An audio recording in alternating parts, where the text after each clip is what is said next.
Hello.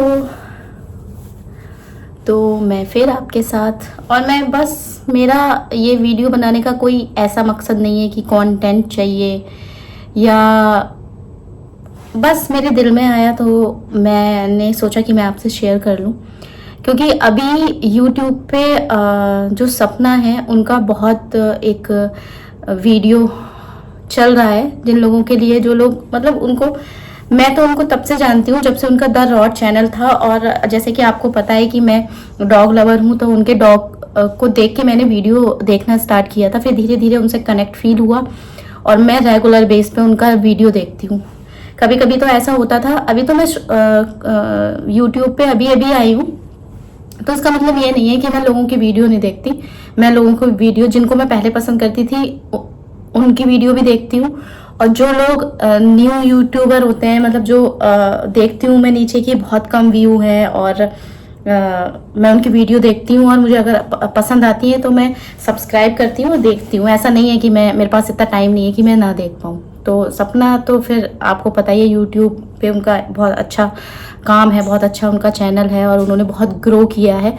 तो उनकी life का जो अपडेट चल रहा है इस समय, उसको देख के मैं बस यही कहूँगी। वैसे तो बहुत बड़े बड़े यूट्यूबर हैं जो उनको सपोर्ट कर रहे हैं, और ये बहुत अच्छी बात है। क्योंकि आप देखो, जरूरी नहीं है कि हर कोई पैसे से ही सपोर्ट करना चाहे। अगर कोई यहाँ से, अगर सबसे बड़ा पुण्य का काम, सबसे बड़ा अच्छा काम अगर मुझे कोई लगता है, तो वो यहाँ से किसी को टेंशन फ्री, अगर उससे कनेक्ट रह के, उसकी बातें समझ के, सुन के, उसको ये बोल के कि टेंशन मत लेना, सब ठीक हो जाएगा। ये जो लाइन होती है ना, टेंशन मत लेना, सब ठीक हो जाएगा, ये बहुत बड़ी दवाई होती है जो लोग डिप्रेशन में जाते हैं। मुझे ऐसा लगता है, मेरा मानना ऐसा है। और एक यूट्यूबर है लखनीत, उनको भी मैं बहुत पहले से देखती हूँ, और मुझे उन दोनों की केमिस्ट्री बहुत पसंद है। और उनके ब्लॉग भी मैं रेगुलर बेस पे देखती हूँ।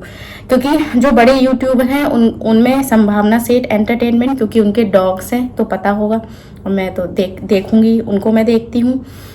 और मैं देखती हूँ ये सपना चौधरी, इनका द रॉड चैनल और स्नैपी गर्ल्स वो। और मैं लखनीत ब्लॉग्स ये देखती हूँ। और अगर वैसे यूट्यूबर जिनको मैं जानती हूँ, जैसे सोनाक्षी ब्लॉग्स जो हैं, उनको मैं देखती हूँ। कृतिका आरब अग्रवाल, इनके ब्लॉग्स में देखती हूँ। साक्षी अजितेश ब्लॉग्स, इनके मैं देखती हूँ। बाकी दो यूट्यूबर नए हैं, उनका नेम मुझे ऐसे सडन याद नहीं आ रहा, बट मैं उनके भी देखती हूँ रेगुलर बेस पे। तो हाँ, मैं यही बोलूँगी उनकी लाइफ को लेके कि लोग सपोर्ट कर रहे हैं, बहुत अच्छी बात है कि आप लोग उन्हें सपोर्ट कर रहे हैं। लेकिन जो लोग फालतू कंटेंट क्रिएट कर रहे हैं, उनके लिए नेगेटिव बोल रहे हैं, तो यार इनको मौका मिला है कुछ बकवास करने का, क्योंकि पहले भी लोगों ने बहुत बकवास करी है उनको लेके। लेकिन ठीक है, वो इन सब चीज़ों से, सोचो वो 10 साल से ऐसे घर में रह रही थी, ऐसे रिश्तों को निभा रही थी 10 सालों से, और वो इतने साल से यूट्यूब पे हैं। 3-4 साल तो मुझे हो गए देखते देखते, कि उन्होंने कभी ये जाहिर नहीं होने दिया कि उनको कुछ प्रॉब्लम है। ये कितनी बड़ी बात होती है। इवन उन्होंने अपने मम्मी पापा से भी अपनी प्रॉब्लम्स को शेयर नहीं किया, ये बहुत बड़ी बात होती है। और ऐसी जो लड़कियां होती हैं, वो उस कैटेगरी में आती हैं कि वो अपना 100% सोचती हैं कि चलो यार जाने दो, अगर रिश्ता जुड़ा है, शादी हुई है, तो रिश्ता निभ जाए, है ना। ये उन लड़कियों की कैटेगरी में आती है। तो जब उनकी वो वीडियो देखी थी, आप यकीन मानना, मुझे पूरी रात नींद नहीं आई थी। क्योंकि एक इमेज उनकी अलग तरीके की थी, उनकी फैमिली की इमेज अलग तरीके की थी, और सडन जो हुआ वो बहुत नहीं होना चाहिए था, मुझे ऐसा लगा। बट ठीक है, वो उन चीज़ों से निकल रही हैं, और वो अपनी दोनों बेटियों को लेके कहीं शिफ्ट हो गई हैं। आज जो वीडियो आई थी उनकी, मैं भी आती हूँ एक सेकेंड। सॉरी, दूध वाले भैया आ गए थे, तो दूध लेना था, प्रखर पड़ रहे हैं। तो बस यही है कि उन्होंने यूट्यूब पे थी वो, लेकिन फिर भी उन्होंने जाहिर नहीं होने दिया कि उनको कुछ ऐसी प्रॉब्लम है। ये भी बहुत बड़ी बात है। मैं तो यही कहूँगी कि अपनी बेटियों को पहले तो यही शिक्षा दें कि वो निभाने की कोशिश करें। क्योंकि आजकल की जो जनरेशन है, वो तो आपको पता ही है, जरा सी कोई बात आई, मम्मी को फ़ोन लगाया, मम्मी ये बात।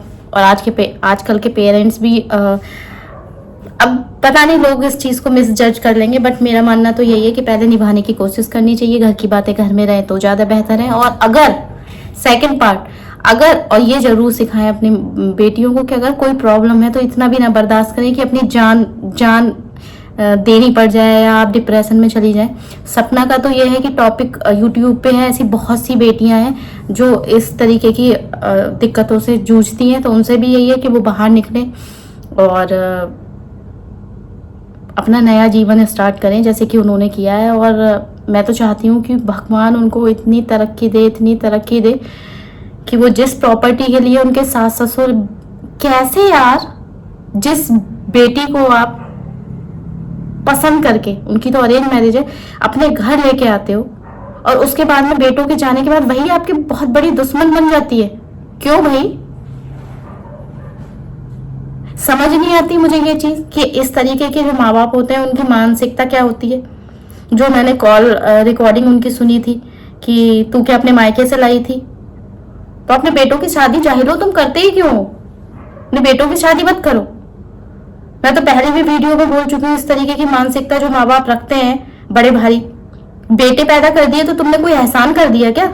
बेटियां भी उसी तकलीफ से पैदा होती हैं और माँ बाप भी उसी तरीके से बेटियों को पढ़ाते हैं, लिखाते हैं, बड़ा करते हैं। आप अपने बेटे को 2 दिन के लिए भेज दो बहू के साथ उसके मायके, 15 दिन के लिए भेज दो, तो धक धक होना स्टार्ट हो जाएगी कि देखो कितने दिन से ससुराल पड़ा है, ससुराल ही पड़ा रहता है। नहीं, आजकल ऐसे जो जैसे कुछ हैं ऐसे कपल जैसे कि जिनमें ज्यादा अच्छी पटती है, लड़की के माँ बाप से लड़के की ज्यादा पटती है, तो वो चला जाता है, लड़का साथ में अपनी बीवी को लेके वहां रुक जाता है, तो उसको ये भी ताने सुनने को मिलते हैं। बहुत सी केस ऐसे कि देखा मायके में भी पड़ा रहता है, वहीं पड़ा रहता है, उसका तो मन नहीं करता आने का। कितना जाता है? बहू को तुम लाके अपनी गुलामी भी कर लो। भी शब्द गलत यूज हो रहे हैं मेरे, मैं यूट्यूब पे नहीं बोलना चाहती क्योंकि बच्चे भी वीडियो देखते हैं, तो आप गुलामी करा लोगे। बहू आपको चाहिए ऐसी जो ज्यादा अपने मायके ना जाए, ज्यादा अपने मायके वालों से ज्यादा कनेक्ट ना रहे, है ना। और जब बात लड़कों की आती है तो आपको बड़ी दिक्कत होती है। क्यों भाई? बेटे के जाते ही बदल गए। वो तो सपना सीधी है, उसको पैसे का लालच नहीं है, वरना वो देते भी बच जाते देने से। वो ऐसी मानसिकता वाले माँ बाप मुझे समझ नहीं आता। और बहुत से केस ऐसे हैं जिसमें चढ़ा देते हैं माँ बाप अपने लड़के को, तो फिर लड़के और बहू में लड़ाई हो रही है, हाथ उठाया जा रहा है, इस तरीके की चीजें हो रही हैं। कैसे उनको सुकून मिलता है अपने बच्चों को लड़वा के? मुझे तो ये समझ में नहीं आती कि कैसे गंदी मानसिकता के लोग होते हैं जो बुढ़ापे में खुद का जीवन तो अय्यासी से काट दिया होता है उन्होंने, है ना। तभी तो बेटे पैदा हो जाते हैं, बच्चे पैदा हो जाते हैं। जब बहू बेटों की बारी आती है तो उनको बड़ी प्रॉब्लम होती है। अरे उन्हें भी अपनी जिंदगी जीने दो। तुम्हें भाई बुढ़ापे में 2 रोटी से मतलब है, 2 रोटी से मतलब होना चाहिए बस। इतनी अच्छी इमेज थी उनके सास ससुर की, जब से वो रिकॉर्डिंग सुनी है ना, कैसे हाँ ठीक है बेटा ये तुम्हें दे देंगे, ठीक है बेटा वो तुम्हें नहीं देंगे, ठीक है बेटा वो हमारा है। और औरतों का ये बहुत होता है कि अपने घर से लाई थी क्या, तो तुम्हारा बेटा कहीं और से पैदा कर दिए थे उसने बच्चे। बच्चों के केस में ज्यादातर ये होता है कि तुम अपने घर से थोड़ी ना लाई थी बच्चे, तो तुम्हारा लड़का क्या खरीद के ले आया था? जन्म तो तुम्हारी बहू ने ही दिया है, वरना अकेले पैदा कर लेता है अगर लड़का बच्चा, तो क्यों ही तुम लोग शादी करते अपने बेटों की? पता नहीं कैसी सोच होती है। खैर वो इन सब चीजों से निकल चुकी हैं बाहर और उन्होंने अपना नया जीवन स्टार्ट किया है और आप लोग उनको बहुत सपोर्ट कर रहे हैं, ये बहुत अच्छी बात है। और ऐसे लोगों को सच में सपोर्ट करना चाहिए जिन्हें आपकी सच में इतने सपोर्ट की जरूरत होती है। जब हम दूसरों का दुख देखते हैं ना यार, तो अपनी लाइफ का दुख कम लगता है।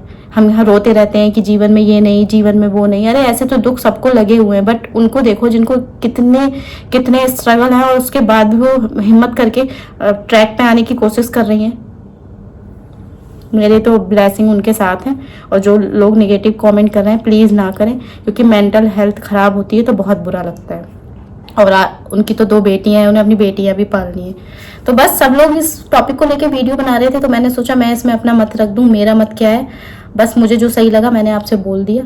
तो चलिए ठीक है, आप ऐसे ही उन्हें सपोर्ट करते रहिए, प्यार करते रहिए। तो चलिए ठीक है, मिलते हैं आपसे नेक्स्ट वीडियो में। तब तक आप अपना ध्यान रखिए और अपने बच्चों को, आपके अगर बेटे भी हैं तो उनको भी ऐसी शिक्षा दो कि वो लड़की की इज्जत करे, अपनी बीवी की इज्जत करे, अपनी बहन की इज्जत करे, अपनी माँ की इज्जत करे। सबसे पहले अपनी माँ की इज्जत करे, तब वो आगे उस चीज़ को कर पाएगा कंटिन्यू। बहन की इज्जत करे, फिर बीवी की इज्जत करे।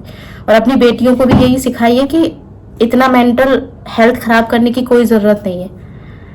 जितना दर्द तकलीफ देके बेटों को पैदा किया जाता है, उतनी ही दर्द तकलीफ देके बेटियों को पैदा किया जाता है। और बेटी को धूमधाम से विदा किया जाता है कि वो खुश रहे, और कल को अगर कोई दिक्कत होती है तो कोई बात नहीं, चीज़ें ठीक, उनके ऊपर सपोर्ट रखिए। माँ बाप के लिए मैं कह रही हूँ कि अपनी बेटियों का सपोर्ट करिए, जिससे कि वो कोई भी गलत स्टेप ना उठाएं अपने जीवन में, और उस दलदल से निकल के आगे अपना जीवन जो है किसी ऐसे दो कौड़ी के लोगों के लिए अपना जीवन को बर्बाद ना करें, है ना। तो चलिए फिर मिलते हैं नेक्स्ट वीडियो में, तब तक आप अपना ध्यान रखिए। राधे राधे।